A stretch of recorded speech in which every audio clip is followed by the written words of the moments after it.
Assalamualaikum warahmatullahi wabarakatuh. Saya Dino Fatel Aslam, mahasiswa Ilmu Pemerintahan, Fakultas Ilmu Sosial dan Ilmu Politik Universitas Jambi, dengan nomor induk mahasiswa K1A117074. Kali ini, saya akan mempresentasikan proposal penelitian yang telah saya buat untuk mata kuliah metode penelitian kualitatif.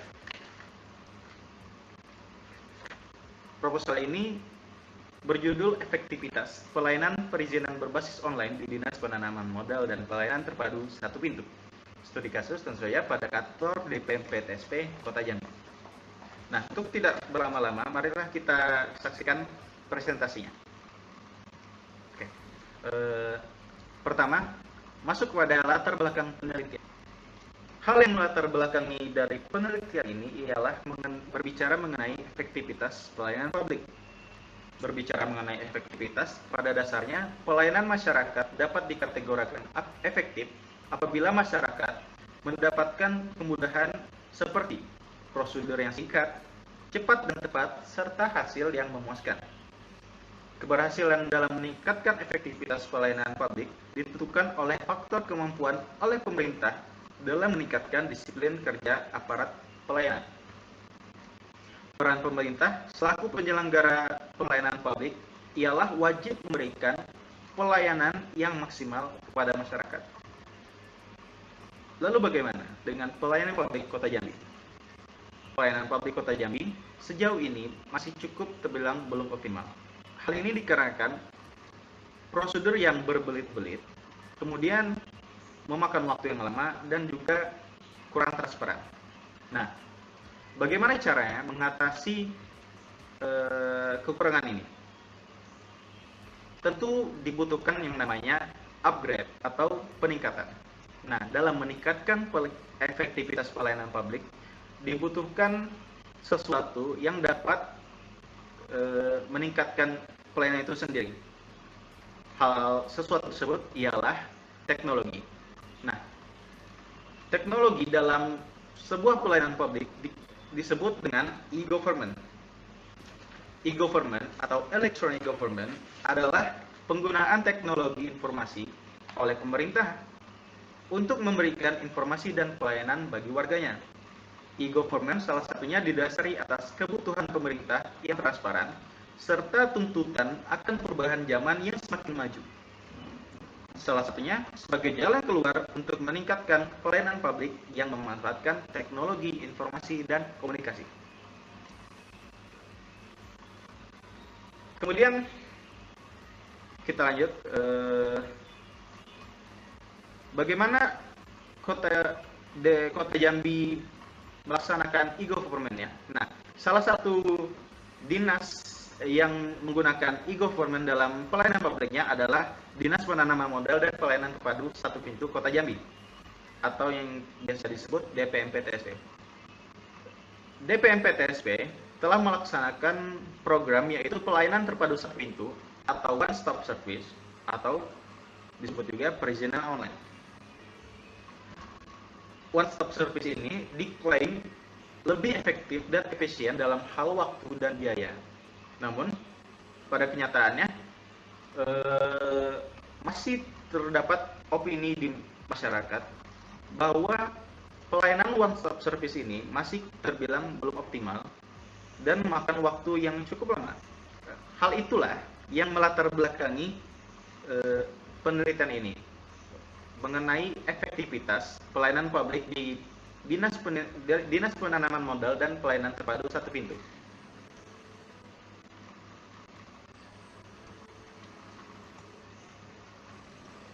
Kemudian masuk kepada rumusan masalah dari penelitian ini. Berdasarkan latar belakang yang telah saya jelaskan tadi, maka diperoleh rumusan masalah sebagai berikut. Yang pertama, bagaimana penerapan manajemen pelayanan satu pintu dalam pelayanan perizinan di Dinas Penanaman Modal dan Pelayanan Terpadu Satu Pintu Kota Jambi. Yang kedua, apa saja kendala yang dapat mempengaruhi efektivitas pelayanan terpadu satu pintu Kota Jambi. Kemudian, tujuan dari penelitian ini ialah untuk mendeskripsikan proses penerapan manajemen pelayanan terpadu satu pintu dalam Dinas Penanaman Modal dan Pelayanan Terpadu satu pintu Kota Jambi. Yang kedua adalah untuk mengidentifikasi kendala yang dapat mempengaruhi efektivitas pelayanan terpadu satu pintu Kota Jambi. Nah, tercapainya tujuan penelitian yang telah saya sebutkan, maka hasil penelitian dapat diharapkan menghasilkan manfaat yang pertama, manfaat teoritis, yaitu sebagai bahan untuk memperluas ilmu pengetahuan tentang teori-teori dan konsep-konsep yang telah saya peroleh selama masa perkuliahan yang saya dapatkan. Kemudian, memberikan pengetahuan yang lebih mendalam mengenai efektivitas pelayanan terpadu satu pintu Kota Jambi. Manfaat penelitian dalam hal praktis. Yang pertama adalah penelitian bermanfaat sebagai acuan dari Dinas Penanaman Modal dan Pelayanan Terpadu satu pintu untuk meningkatkan kinerja dan mengatasi kendala yang dapat terjadi. Manfaat praktis yang kedua ialah bagi instansi yang memiliki inisiatif untuk melaksanakan e-government untuk mengetahui bagaimana efektivitas penggunaan e-government dalam sebuah pelayanan publik. Selanjutnya, kita masuk kepada landasan teori dari penelitian ini. Penelitian ini membahas mengenai efektivitas pelayanan perizinan berbasis online di DPMPTSP Kota Jambi. Maka diambil beberapa teori yang relevan untuk dijadikan referensi dalam penelitian. Teori tersebut diambil dari berbagai sumber mengenai efektivitas pelayanan berbasis online. Teori pertama ialah mengenai efektivitas. Konsep efektivitas ialah hubungan antara hasil yang diharapkan dengan hasil yang sesungguhnya dicapai. Efektivitas merupakan hubungan antara output dengan tujuan, yang dimana semakin besar kontribusi output terhadap pencapaian tujuan, maka semakin efektif organisasi atau program ataupun juga kegiatan yang dapat dicapai. Nah, teori dari efektivitas ini memiliki beberapa variabel seperti variabel bebas, diantaranya struktur yaitu tentang ukuran, tugas yaitu tugas dan tingkat kesulitan, lingkungan yaitu keadaan fisik baik organisasi maupun tempat kerja. Kemudian pemenuhan kebutuhan yaitu kebutuhan fisik organisasi, kebutuhan tempat kerja ataupun juga kebutuhan masyarakat. Kemudian variabel yang terikat ialah kecepatan dan tingkat kesalahan dari pelayanan publik tersebut dan juga hasil umum yang dapat dicapai dalam kurun waktu yang ditentukan. Sehubungan dengan hal tersebut, maka hal-hal yang mempengaruhi efektivitas adalah ukuran, tingkat kesulitan, kepuasan, hasil, dan kecepatan, serta individu atau organisasi dalam melaksanakan sebuah kegiatan atau program tersebut. Di samping itu, evaluasi dapat terjadi apabila terjadi kesalahan pengerjaan pada tingkat produktivitas yang dicapai, sehingga akan tercapai suatu kesinambungan atau sustainability.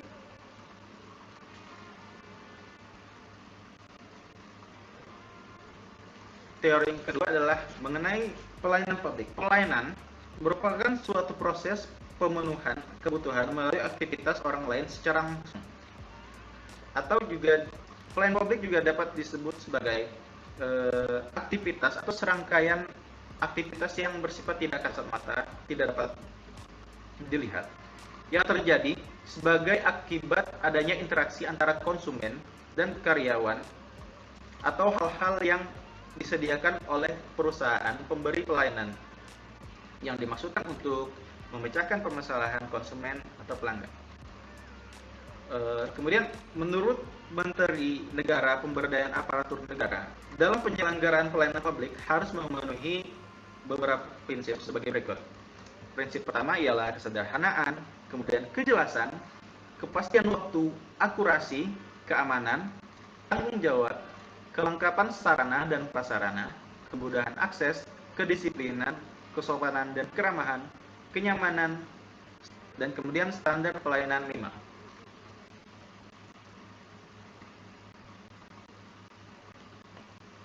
Yang ketiga adalah konsep pelayanan publik berbasis online.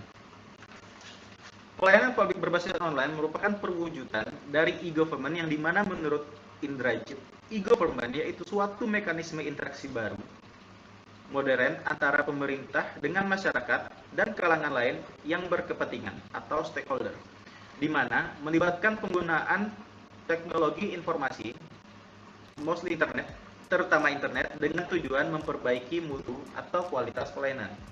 E-government salah satunya sistem informasi manajemen yang diperlukan suatu pelayanan publik. Sistem informasi manajemen mempunyai banyak pengertian, salah satunya bahwa sistem informasi manajemen merupakan sistem manusia atau mesin yang terpadu atau integrated untuk menyajikan informasi guna fungsi, operasi, manajemen, dan pengambilan keputusan dari sebuah organisasi.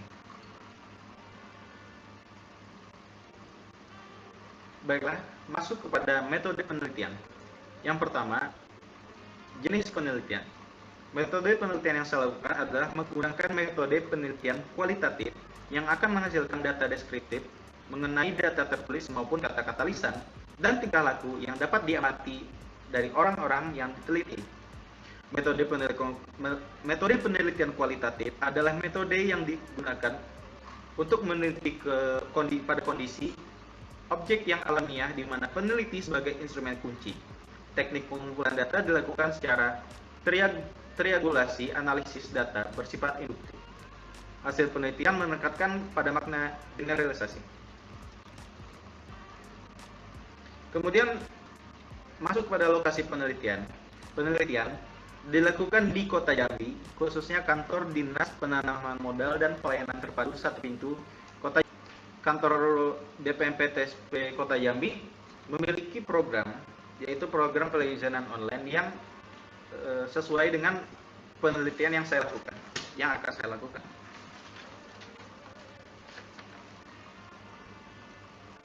Kemudian masuk pada fokus penelitian.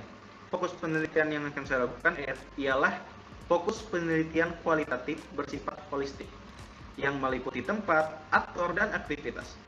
Tempat penelitian yang diambil adalah kantor Dinas Penanaman Modal dan Pelayanan Terpadu Satu Pintu Kota Jambi, Provinsi Jambi. Aktornya ialah pelaksana kebijakan, yaitu Dinas Penanaman Modal dan Pelayanan Terpadu Satu Pintu, dan aktivitasnya adalah pelayanan publik berbasis online.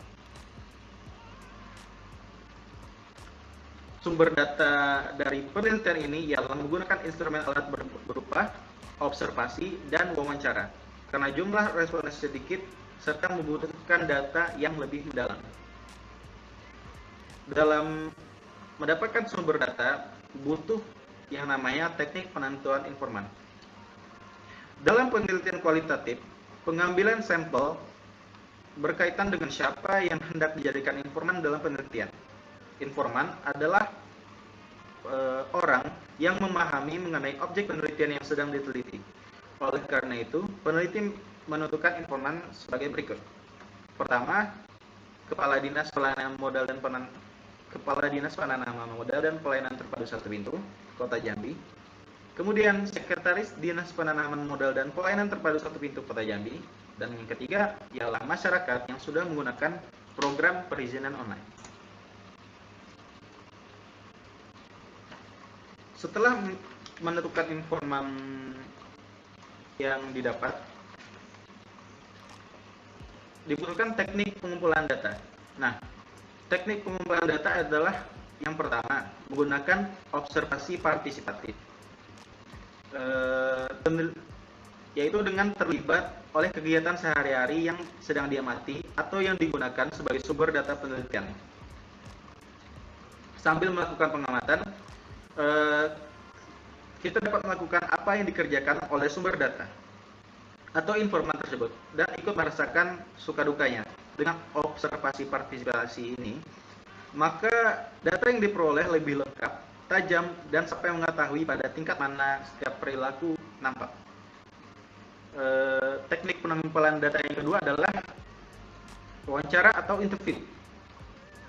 Interview merupakan pertemuan dua orang atau lebih yang bertukar informasi, ide melalui tanya jawab sehingga dapat dikonstruksikan dalam makna suatu topik tertentu. Wawancara digunakan sebagai teknik pengumpulan data untuk menemukan permasalahan yang diteliti dan mengetahui hal-hal yang mengenai masalah kepada responden secara mendalam. Yang ketiga adalah teknik pengumpulan data focus group discussion. Focus group discussion adalah teknik pengumpulan data yang umumnya dilakukan peneliti kualitatif dengan tujuan menemukan makna sebuah tema menurut pemahaman sebuah kelompok, dalam hal ini kelompok masyarakat. Setelah mengumpulkan data, tentu saja harus dilakukan data analisis atau teknik analisis data.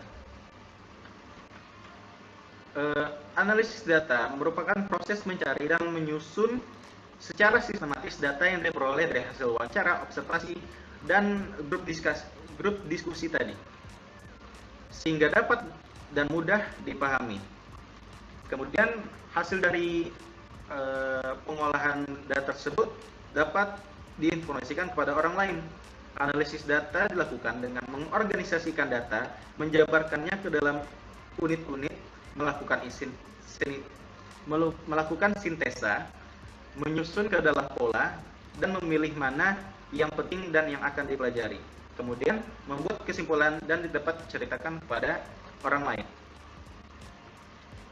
Analisis data merupakan hal yang kritis dalam proses penelitian kualitatif. Analisis digunakan untuk memahami hubungan dan konsep dalam data sehingga hipotesis dapat dikembangkan dan dievaluasi. Terdapat 3 jalur analisis data kualitatif, yaitu reduksi data. Reduksi adalah memilih data atau informasi hasil pengumpulan data yang berkaitan dengan topik penelitian dan membuang informasi atau data yang tidak berhubungan dengan topik penelitian.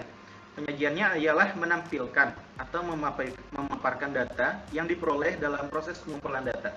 Penarikan kesimpulan proses analisis data atau informasi kemudian bermuara pada kesimpulan penelitian.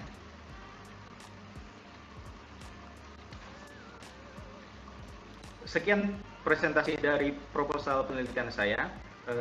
Apabila terdapat kekurangan dari presentasi saya, mohon dimaafkan. Wabillahi taufiq wal hidayah. Wassalamualaikum warahmatullahi wabarakatuh.